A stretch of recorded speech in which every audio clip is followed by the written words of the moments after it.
com esse cruzamento de dados interessantíssimo feito pela Malu Gaspar, fica claro que as viagens do Moraes no jatinho não eram para a mulher dele fazer negócios, não eram em razão do contrato da mulher do Moraes, eram para o Moraes. Isso pode ajudar o ministro André Mendonça e desejo que tenha coragem para isso.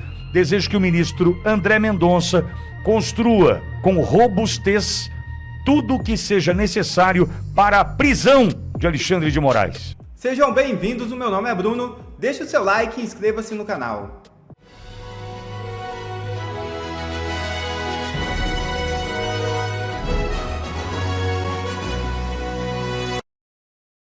Surgem novas informações chocantes envolvendo Moraes, Viviane Barsi e Daniel Vorcaro. É isso mesmo. Levantamento divulgado nesta quinta-feira trouxe novos detalhes sobre viagens realizadas pelo ministro do Supremo Tribunal Federal, Alexandre de Moraes, e sua esposa, a advogada Viviane Barsi de Moraes, em aeronaves associadas ao empresário Daniel Vorcaro, controlador do Banco Master.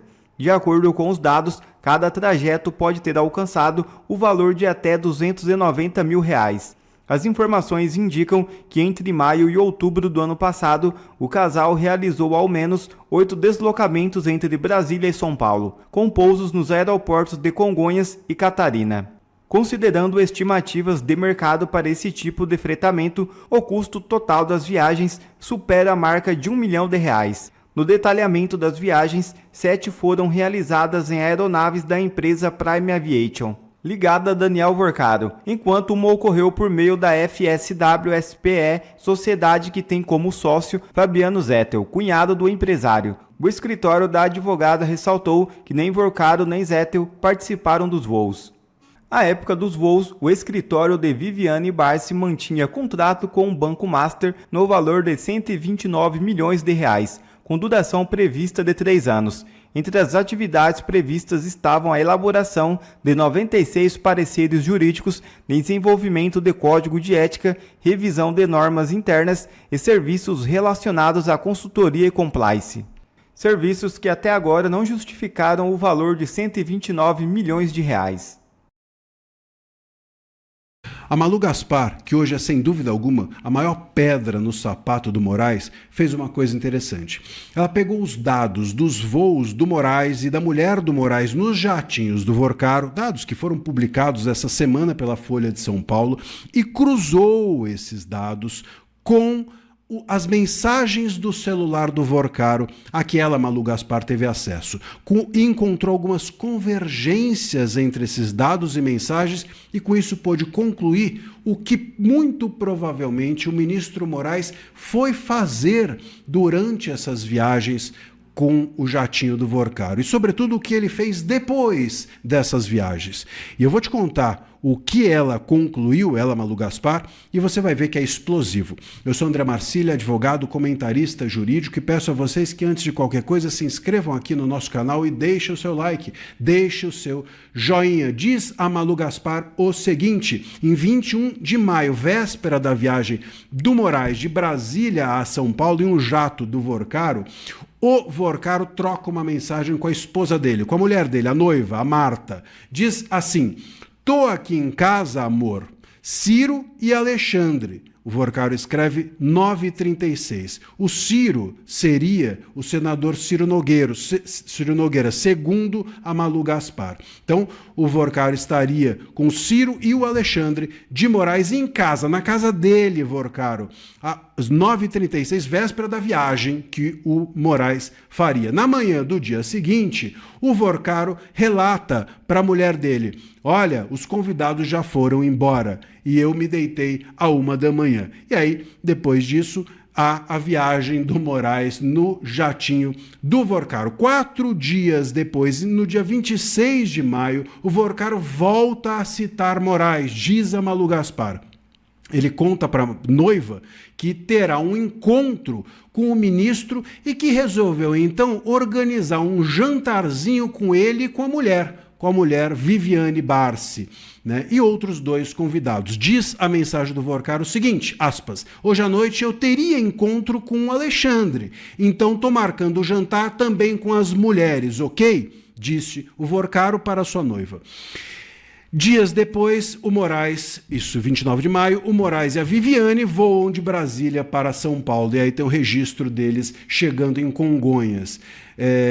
E depois tem um outro registro próximo de uma outra viagem em que ele diz, tô de novo aqui com o Alexandre para fazer uma reunião. Ou seja, meus caros, com esse cruzamento de dados interessantíssimo feito pela Malu Gaspar, fica claro que as viagens do Moraes no jatinho não eram para a mulher dele fazer negócios, não eram em razão do contrato da mulher do Moraes, eram para o Moraes muito provavelmente fazer negócios e encontrar-se com o Vorcaro. Os voos no jatinho não eram para a Viviane, eram para o Moraes. A Viviane era acompanhante apenas desses negócios que estavam em curso feitos pelo Moraes. Está claro, né? Está óbvio. Portanto, as viagens foram viagens de negócio, vamos dizer assim, do Moraes com o Vorcaro, e às vezes acompanhado da Viviane, e não o contrário, por óbvio. E fica claro também aqui uma coisa, que essas viagens aconteceram exatamente no momento em que o caso Master estava mais agudo, estava no radar do Banco Central, estava para ser liquidado, estava para ser vendido o Banco Master para o BRB, ou seja, é nessa onda toda que essas viagens aconteceram e que estava ativo o contrato de 129 milhões de reais do escritório, né, da mulher do Moraes. Um mês antes do Vorcaro ser preso, os voos acabam, as mensagens diminuem e aí só surge aquela enigmática mensagem que até agora ninguém explicou. Conseguiu bloquear? Mensagem do Vorcaro para o próprio Moraes. Meus caros, isso aqui é mais do que batom na cueca. Isso aqui é batom na própria pele. Então, é necessário, claro, que o Moraes, que a mulher do Moraes, que o Toffoli, que o filho do Nunes Marques e todo mundo seja urgentemente investigado. O problema é por quem? Quem vai investigar? Os investigadores, não é? Guerra no STF. Ministros atacam Fachin, que revida com uma arma poderosa. Tá acontecendo uma batalha brutal no Supremo. Pelo menos 5 ministros estão em guerra aberta contra o presidente do tribunal, Edson Fachin, e estão chamando ele aí de desmoralizado. Ao mesmo tempo, o Fachin está preparando uma arma poderosa para dar uma resposta para a sociedade e para revidar esses ataques aí dos colegas. Mas eu vou te mostrar agora por que essa arma tem grandes chances de não funcionar. A Folha de São Paulo revelou os bastidores dessa briga interna nesta matéria aqui. E olha o que os ministros estão falando do Fachin, gente. Lê aqui comigo, ó. Pelo menos 5 ministros têm reagido com frequência e de forma coordenada contra o Fachin, contra a agenda do Fachin e as declarações públicas do Fachin. Esses 5 ministros, eles falam que o Supremo se tornou uma nau à deriva e avaliam que o presidente da corte está desmoralizado, desunindo o tribunal em vez de defender a colegialidade. Eles querem que o Fachin esteja defendendo o Moraes e o Toffoli, em vez de buscar o que é certo, a ética, a correção, a honestidade. Você percebeu o que está acontecendo? Os próprios ministros, os mesmos que estão envolvidos até o pescoço, chafurdando na lama do escândalo do Master, eles estão furiosos porque o Fachin ousou dizer em público isso aqui, ó, que juízes também erram e precisam responder pelos erros. Onde está o erro?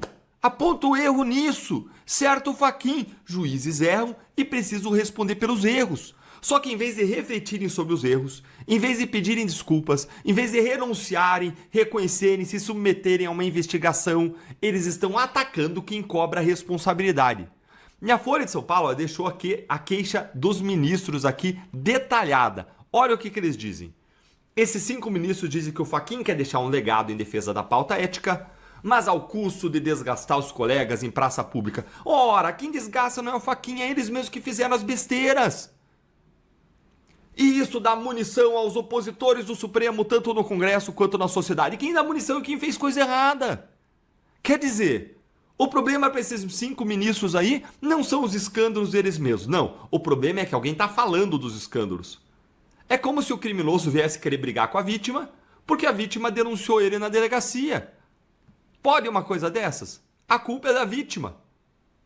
E agora vem a parte mais importante. Qual que é a arma do Fachin para tentar sair dessa crise? São 2. A primeira arma é um código de ética para o Supremo. A segunda é encerrar o inquérito das fake news. Vamos analisar as duas. Sobre o Código de Ética, a Carolina Brígido do Estadão ela resumiu com precisão cirúrgica nesta matéria aqui, dizendo o seguinte: os ministros estão abertos à ideia do Código de Ética desde que não sejam punidos por eventual desvio de conduta. Que é isso? Veja só, imagine os políticos dizendo: a gente está aberto a um Código Penal que proíba a corrupção desde que os políticos não sejam punidos por corrupção. Gente, não faz sentido nenhum, que aberração! E aí ela própria avalia esse primeiro instrumento aqui do Fachin, que é o Código de Ética, dizendo, sou uma utopia isso aí. Foram reveladas conversas do Vorcaro com o Alexandre de Moraes. A esposa do Moraes tem um contrato milionário com o Master. O casal viajou em aviões particulares do Vorcaro. Toffoli fez negócios com o fundo ligado ao banqueiro. E não teve constrangimento nem para um pedido de desculpas dos ministros. Ou seja, Código de Ética sem punição é ridículo, não serve para nada. Nada. É uma plaquinha dizendo: não cometa corrupção pro político de Brasília, que não vai fazer diferença nenhuma porque não tem punição. Bonito talvez na parede, né? Inútil na prática. O que a sociedade precisa não é de um código de boas maneiras, é de investigação, é de accountability, é responsabilização, é impeachment, é quem fez que pague, é botar na cadeia o ministro da mesma forma como coloca o ladrão de carro se o ministro roubar. E a segunda arma seria encerrar o inquérito das fake news. Fachin diz que o Moraes estaria disposto a encerrar, mas convenientemente não deu uma data. Ora, qualquer pessoa que acompanha a política brasileira sabe, o inquérito das fake news é o instrumento a partir do qual o Moraes exerce poder sobre a classe política, sobre a imprensa, sobre os influenciadores. É como ele governa o Brasil. Abrir mão desse inquérito em ano eleitoral, seria entregar a própria espada no meio da batalha. Não vai acontecer, tá claro isso. Quem acredita que vai acontecer é ingênuo.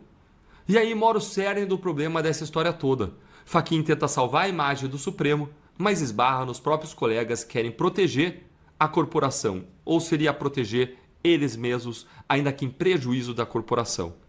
Os ministros, eles não querem transparência, eles querem silêncio, blindagem. Não querem accountability, eles querem autoproteção.